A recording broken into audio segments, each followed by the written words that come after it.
Hello, ladies and gentlemen. Welcome to Calls. This is the 2025 Farmers Initial Research Show. I hope you had a very successful American Express. Unlike myself, I don't think I got very much right at all last week in Coachella Valley. But I hope you had the Sepp Straka outright. Hope you played all of the Sepp Straka. The Charlie Hoffman went with Nick Taylor again.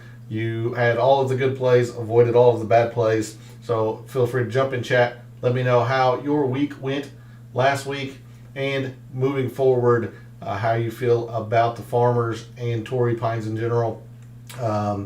So we're going to try and gather some momentum, as I've lost pretty much all of my momentum from the Century. So let's turn our attention to Torrey Pines and the Farmers Insurance Open. All statistics provided tonight and every night are from FantasyNational.com. It is the best golf analytic tool out there for your money. Go check out FantasyNational.com. You will not regret it. In the description of the video, there are links to all of the social media. First off, my X and Instagram, where I will be posting some research tomorrow regarding the previous winners of the Farmers, some patterns they all share, and the players in the field this week who also fit those patterns. So if you want to see the weekly research I do on the PGA Tour, give me a follow at your preferred social media site. X is also where I place my weekly betting cards and top player usage in the DFS contests I play. That comes out every Wednesday normally. We'll get into that here momentarily. But normally that comes out every Wednesday. So if you want to see the players I'm using most often in my lineups and the players that I'm wagering, then give me a follow over at X. And lastly, for social media, Gabe's handle is in the description. He writes a great article called The Fringe. It's really a wonderful way to start your week of preparation. It is a free article to subscribe to, so make sure you're doing that. You really are missing out if you're not. And go follow him over on social media, show him some support. And then lastly, for this intro, we are live. Chat's open. Want to hear from you all again. How was your American Express? What do you think of Torrey Pines? Who's your early favorite? I want to hear from you all in all of that regard. So let's get into it. Let's do our initial research for the 2025 Farmers Insurance Open. And we're going to start over at the GCSAA Tournament Fact Sheet. Let you get a quick look at that. But one thing that is quite different this week is that this is a Wednesday to Saturday tournament.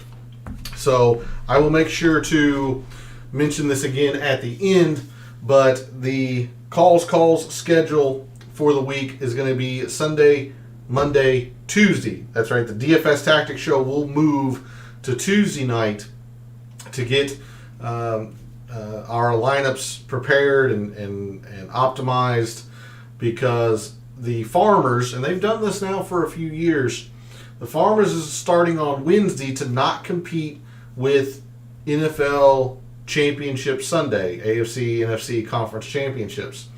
And they've had some success with that. A lot of viewership.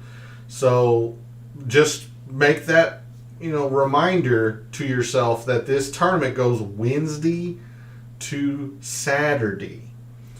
So one day ahead. We're going to have one day less of preparation, one day less of research, to get all of our information that we need to win this week. Hopefully win this week. The Farmers is played at Torrey Pines, and there are two courses at Torrey Pines. So this is not unlike last week at the American Express, where there is multiple courses in the rotation. However, this is still a 36-hole cut. Each player in the field will play the South course and the North course once, and then any player who makes the cut on Friday, and then Saturday obviously, will play the South course. So we're going to focus on the South course, as that's the course that's going to be played 3 of the 4 times for players who make the cut. But this is a 36-hole cut with a 2-course rotation, much like the RSM per se. The South course has also hosted, as recently as 2021, the U.S. Open. It is quite famous on the PGA Tour. situated in La Jolla, California, not too far from San Diego.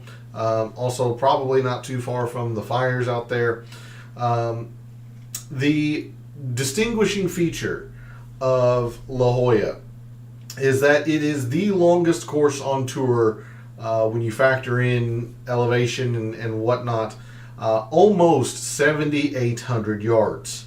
Now, Kapalua is close to this yardage, but it's also a par 73. This is a par 72. So 4 par 3s, 4 par 5s. This is the longest course on tour that the players will see. Almost 7,800 yards. These are Poa-annua, pure Poa-annua greens. And you'll see that a lot out in California. Poa-annua greens. Now the collars, bent and Poa-annua, the fairways and rough are overseeded, but also take a look at this rough. This is some of the main defense other than the length of the course. The rough is some of the biggest defense of the course, 4 inches thick. Missing the fairway is very penal here at Torrey Pines. And it was that way for the U.S. Open when they really let it grow. Because there's only one water hazard on the course. So the defense of the course, again, other than the length, is this rough. There are a few strategic bunkers, and we'll have to take a look starting tomorrow at the weather. This is situated on the coast of La Jolla on the Pacific Ocean, so there are wind can play a factor, but the most distinguishing feature of Torrey Pines is just the long brute of a course. Very, very difficult as well in years past. These greens are pretty small as well, 5,000 square feet. You see the acreage of fairway, very, very narrow fairways. So not only is the rough penal, it's just not easy to find the fairways here. 25 yards wide, I believe, is the figure I've seen in the landing areas. Just not a whole lot of fairway to play with. That's a look at the south course. Players will play the north course. It is also a William Bell design, brothers, William P. and William F. Bell, both courses. But Reese Jones came in and renovated the south course as recently as 2019. Tom Weiskopf renovated the north course in 2016. The north course, not nearly as daunting as a task. One of the easier courses on tour. 7,200 yard or 7,250 yard par 72, so fairly short by par standards. 4 par 3s, 4 par 5s. Now the greens over on the north course are pure bent. Again, you'll see that it doesn't give a designation. It's not the creeping or the 007 or anything like that. It just mentions bent. But you see ryegrass overseed everywhere else on the course, but they keep the rough at 4 inches long as well. The greens over on the north course are average size, right at 6,000 square feet. Not a whole lot of bunkers, no holes with water in play. But the fairways are as narrow as the south course as well. So other than the obvious length and then the greens being POA versus bent, very similar style layouts. Just Torrey Pines South is extremely long. So there's a look at the GCSA tournament fact sheet. Just a quick note here. The director of agronomy at the South Course mentioned that this is the driest winter, so we could probably expect these greens to be pretty firm, some rollout. Great weather has produced significant increase in number of rounds, increased wear and tear on the property, etc. But they'll have this place in tip-top shape for the tournament this week. So there's a look at the GCSA tournament fact sheet. We're going to move to Fantasy National, the players in the field this week, and there's already been a few withdrawals, or at least players that originally committed and then have decided not to play.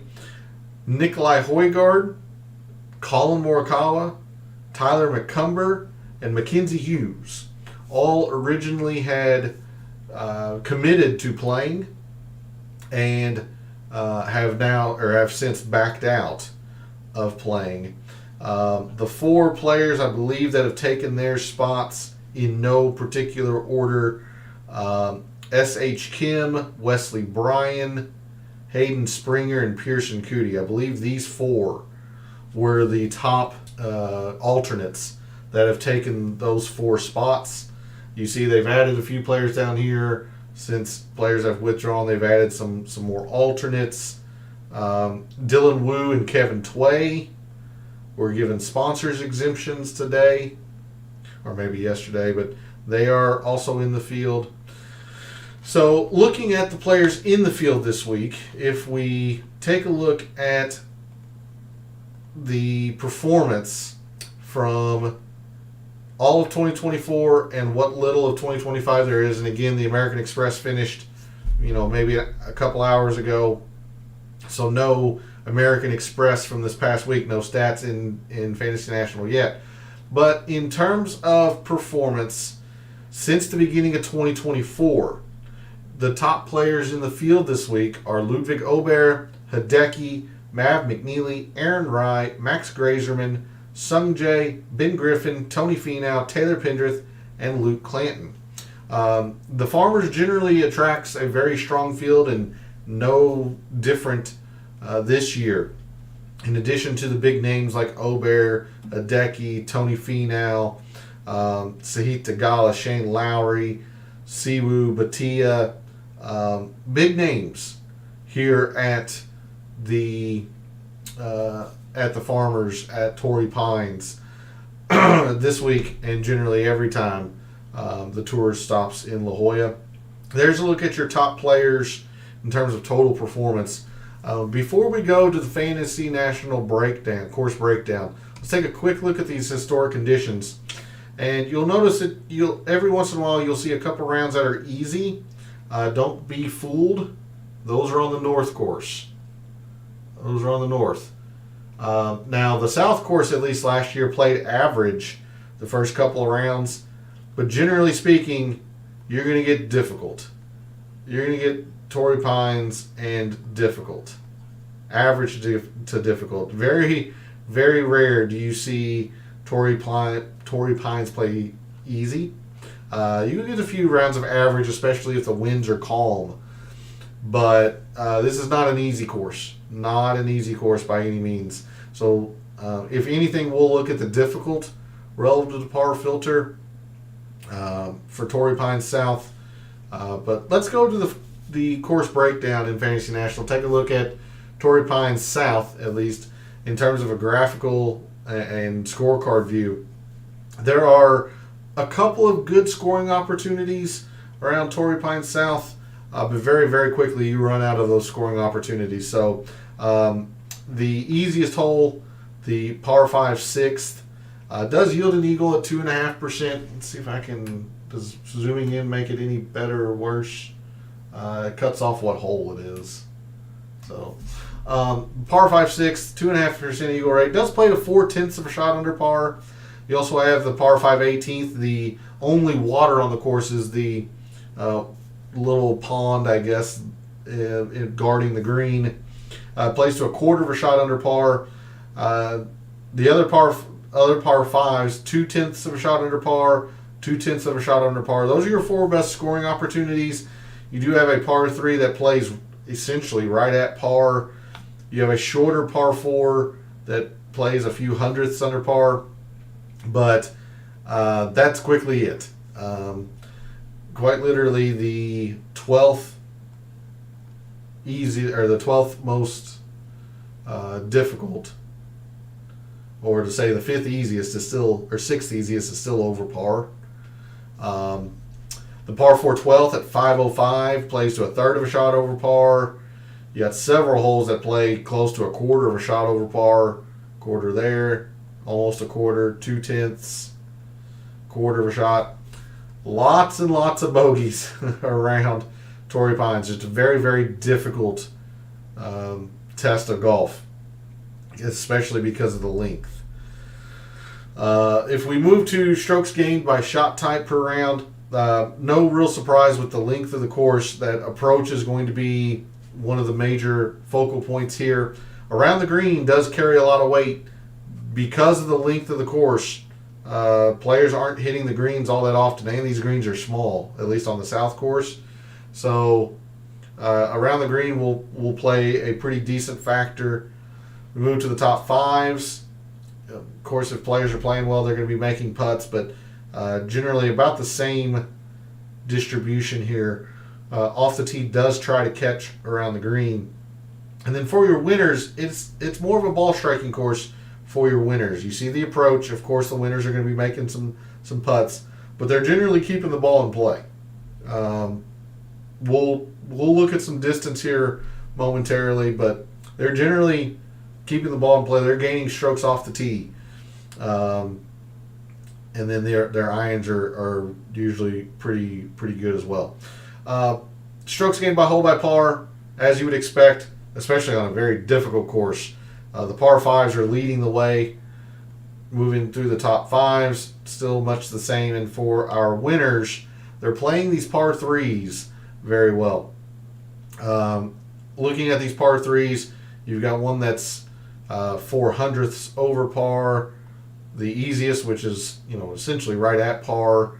The fifth toughest on the course is 2/10 over par, and then the fourth toughest is a quarter of a shot over par. So the winners, at least, have been playing these par threes pretty well, at least getting their pars, not dropping shots on the par threes. We move to hole composition. The par threes, as you would expect with a very long course, you do have one mid-length, 175 to 200, one long, 200 to 225, and then two very long par threes over 225 yards.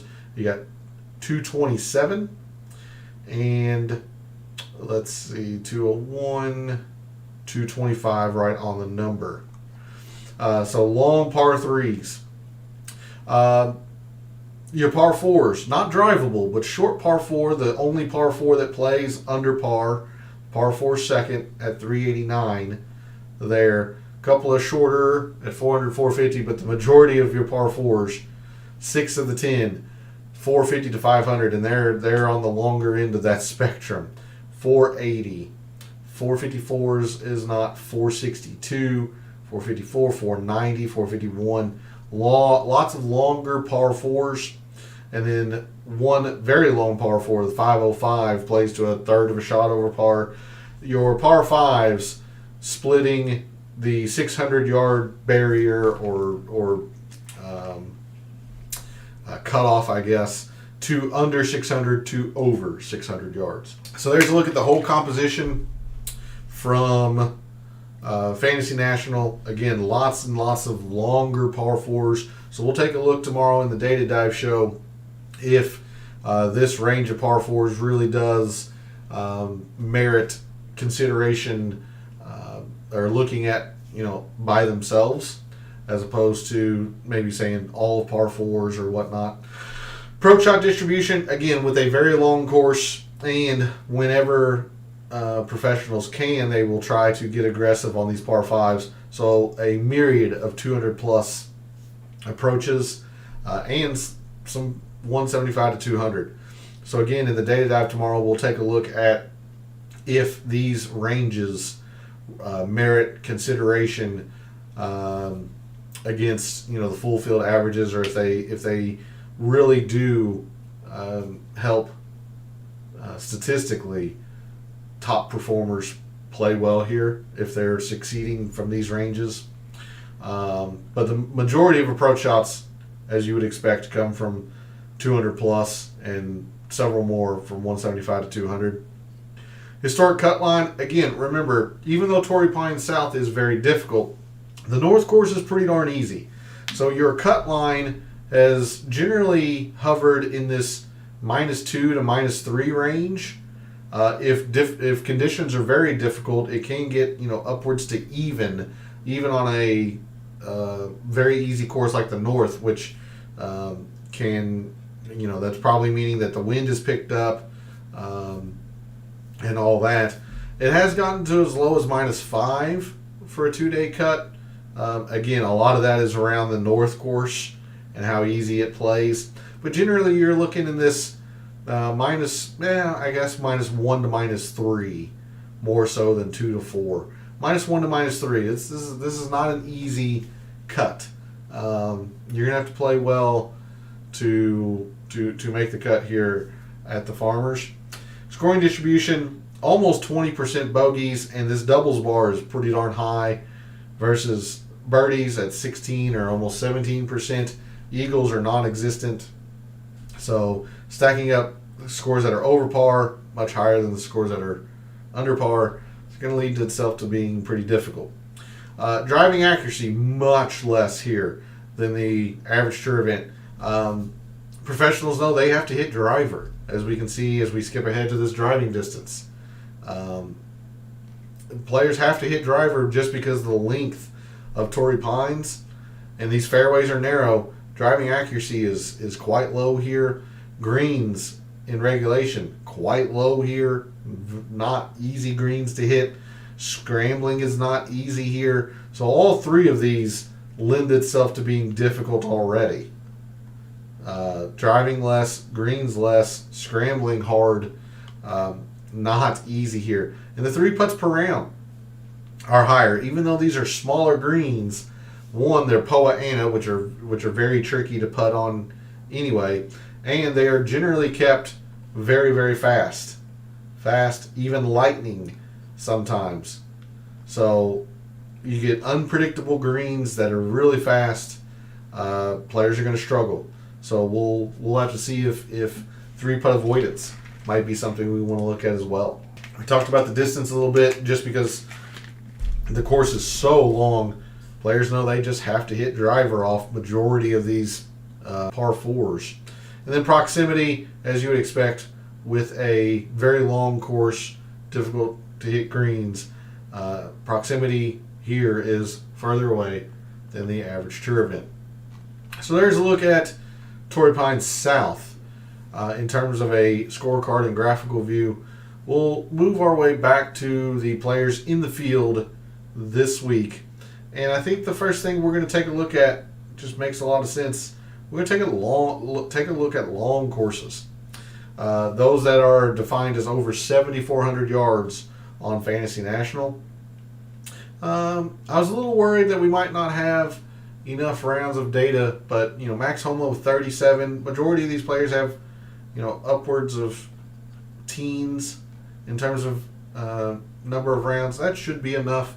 So on long courses, since the beginning of last year, your top performers have been Ludwig Aubert, Hideki, Taylor Pendrith, Max Homa, Thomas Dietrich, Shane Lowry, Justin Lauer, Kevin Tway, Akshay Bhatia, and Hayden Springer.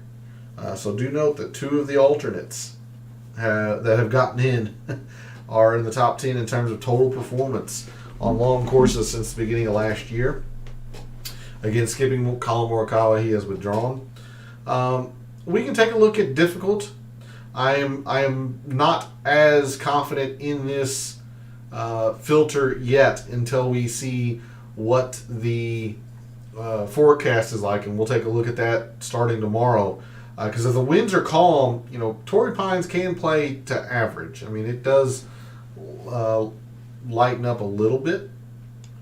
But we'll take a look at difficult, because more than likely there will be some wind involved, and then it's going to get difficult. So your top performers, when rounds have been difficult relative to par, since the beginning of last year: Ludwig Aubert, Akshay Bhatia, Thriston Lawrence making his PGA debut essentially. He's played in some majors, but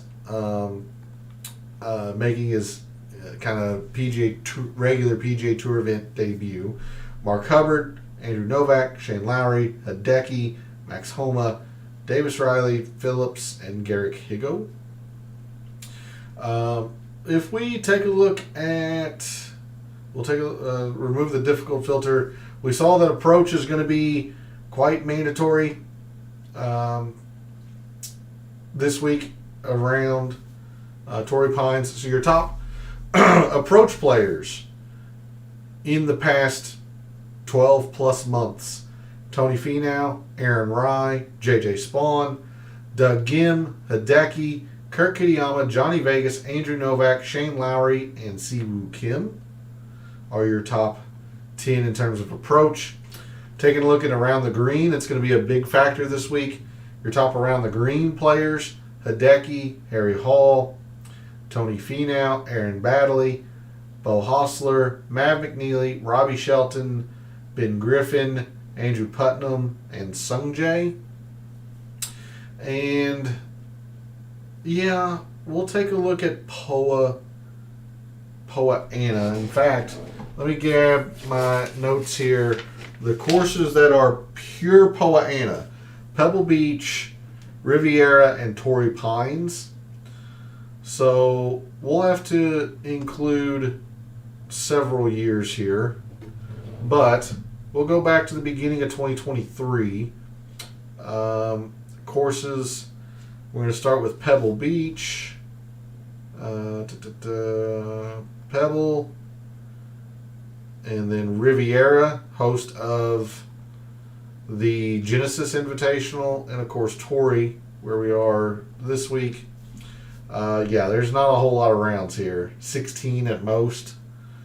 So we're going to take this with a little bit of grain of salt just because this is such a small sample size. But on Poa Anna greens in the past couple of years, your top putters have been Matthew Pavone, your defending champion here at Torrey, wins last year, and then of course the Pebble Beach Pro-Am was shortened last year, but putt very well. In fact, it looks like he's only lost incrementally on one round. Not a whole lot of data here, but he has putt well. So Pavone, Eckroat, Max Homa, again, no surprise. California native, loves California. He's putt well at these events. Nate Lashley, Hayden Springer, Peter Malnati, Lanto Griffin, S.H. Kim, Taylor Montgomery, Pendrith, and Toasty. Those are your top 10 in terms of Poa Anna performance in the past couple of years. The only other kind of big picture view that I think we want to take a look at is with the prevalence of these long par fours. We'll take a quick look at 450 to 500, and again, we'll delve into this much more in the Data Dive show tomorrow. But your top performers since the beginning of last year on par fours, 450 to 500 yards: Toasty, Hideki, Ludwig Aubert, Grazerman, Sungjae, Matt McNeely, Aaron Rai, Luke Clanton, Joe Highsmith, and Andrew Novak are your top 10 there. Yeah, we'll hit par fives as well, just very, very quickly. Just because they are the four best scoring opportunities on the course. Your top par five performers: Finau, Springer, Rico Hoey, Johnny Vegas, Max Grazerman, S.H. Kim, Taylor Pendrith, Bronson Burgoon, Joe Highsmith, Mark Hubbard, and Matt Wallace. All right, we're going to go to the tournament history tab, strokes gained page view here. Can't say how well players have played at this course. Much like the Amex, this is a rotational event where players don't play the same course all 4 days. So your event leaders the past 5 years. You see Max Homa, who won in 2023.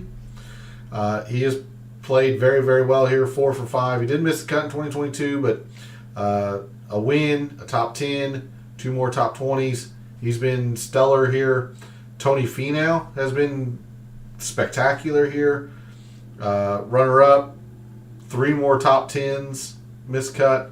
Sungjae did miss the cut last year, but he's been pretty good. Luke List, 5 for 5 with a win 3 years ago. Zalatoris has been very good here. Hideki has been very, very good here. Be interesting to see what his putting numbers are like because he has putt Riviera extremely well. So maybe he just likes Poa Anna. Ryan Palmer, has been good. J-Day off a spectacular American Express.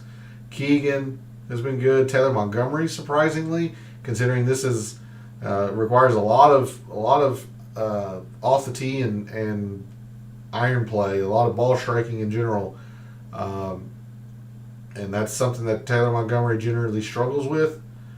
But you also do have to worry about some around the greens, since these greens are difficult. They're small. That's probably where he's making up a lot there. Taylor Montgomery, 3 for 3. Seth Tagala, again, a California native, no surprise seeing him play well here. Some other notables, Justin Rose has been pretty good, 3 for his last 3. McNeely's 4 for 5. Aaron Rye, 3 for 3. Pendrith, 3 for 3. So there's a look at some of the players who have played well here. And of course, Matthew Pavone, our defending champion, has only played it once. Players who haven't played well around Torrey Pines: Adam Svensson, 1 for 3. Harris English, 2 for 4. But you see T64, T71, just really, really poor. Joel Damon, 0 for 3. Vincent Whaley, 0 for 4. Davis Riley, 0 for 3. Harry Hall, 0 for 3.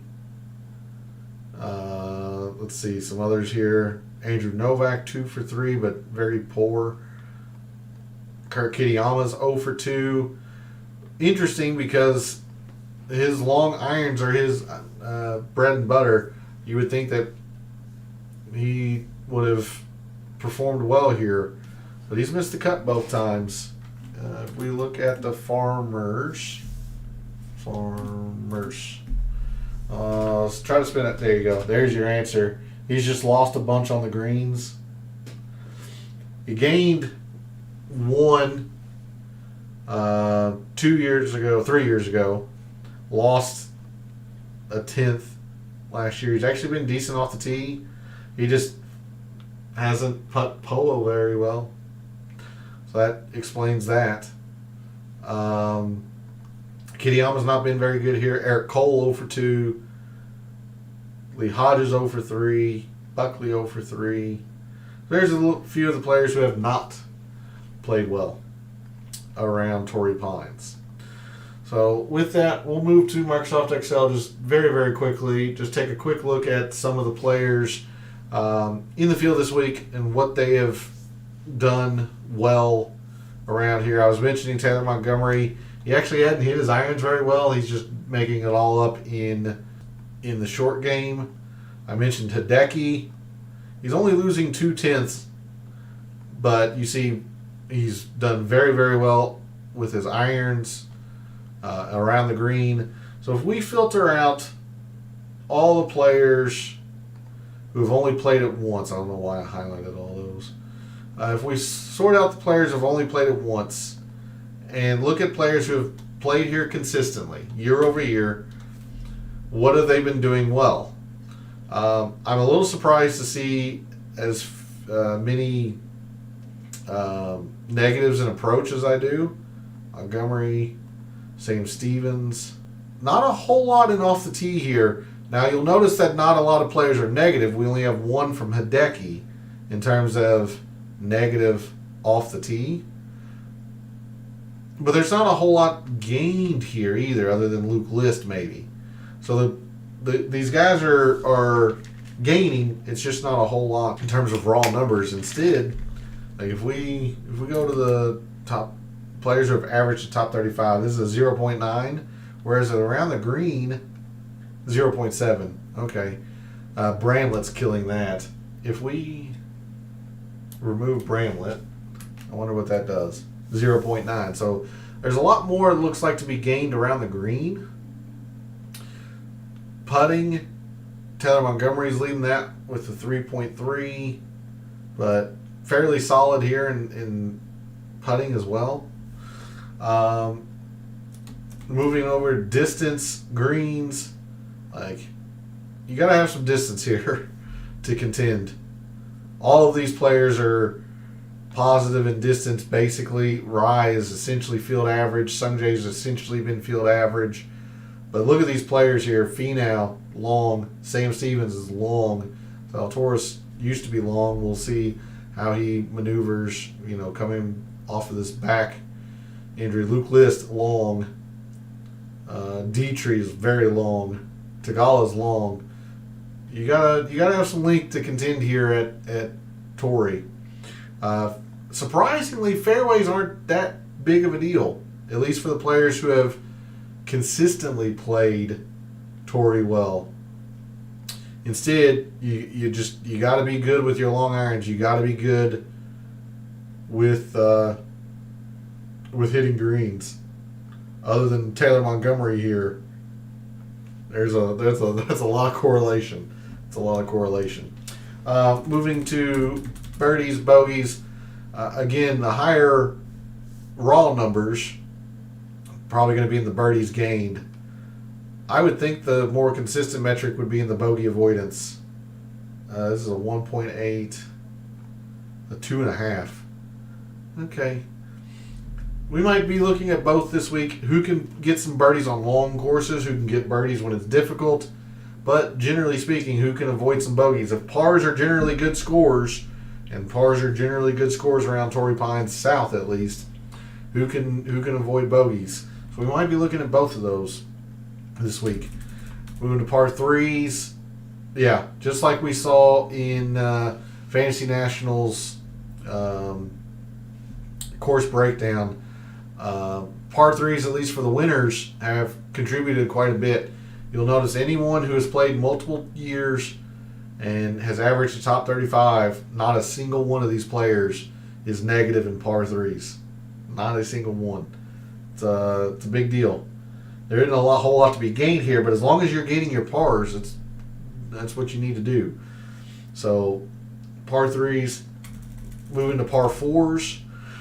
Yeah, looks like a whole lot here in the 450 to 5, which is what we looked at in Fantasy National. Par fives. Yeah. Looks like the 550 to 600 might be it, which does make some sense. I believe there is a par 5 that's about 606. So you can see that coming down under the 600 threshold when they move tees and pins and whatnot.